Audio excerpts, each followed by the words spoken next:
কক্সবাজার শহরের প্রধান নদী বাঁকখালীর অবৈধ স্থাপনা উচ্ছেদ অভিযানে বাধা, হামলা ও ভাঙচুরের ঘটনায় কার্যক্রম নিষিদ্ধ আওয়ামী লীগের নেতা, সাবেক কাউন্সিল, আইনজীবী, ইউপি চেয়ারম্যান, সাংবাদিক, ব্যবসায়ী সহ এজাহার নামীয় ২৯ জন এবং অজ্ঞাতনামা আরও ১,০০০ জনের বিরুদ্ধে মামলা হয়েছে। বাংলাদেশ জামায়াতে ইসলামীর হাটহাজারী উপজেলা আমির মোহাম্মদ সিরাজুল ইসলামকে তার পদ থেকে অব্যাহতি দিয়েছে দলটি। আজ রোববার চট্টগ্রাম উত্তর জেলা আমির মোহাম্মদ আলাউদ্দিন শিকদারের সভাপতিত্বে জেলা কর্মপরিষদের জরুরি বৈঠকে এই সিদ্ধান্ত নেওয়া হয়।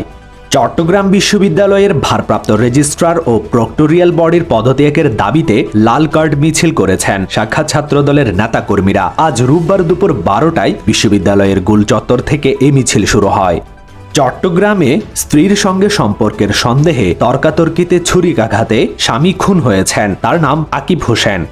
চট্টগ্রামের সাতকানিয়া উপজেলায় জমি নিয়ে বিরোধের জেরে প্রতিপক্ষের হামলায় নুরুল কবির নামে এক দিনমজুর নিহত হয়েছেন। চট্টগ্রামের লোহাগাড়ায় বাস ও ট্রাকের মুখোমুখি সংঘর্ষে এক ব্যক্তি নিহত হয়েছেন। গতকাল শনিবার দিবাগত রাত ১২টার দিকে উপজেলার আমিরাবাদের পুরাতন বিওসি এলাকায় চট্টগ্রাম কক্সবাজার মহাসড়কে এই দুর্ঘটনা ঘটে।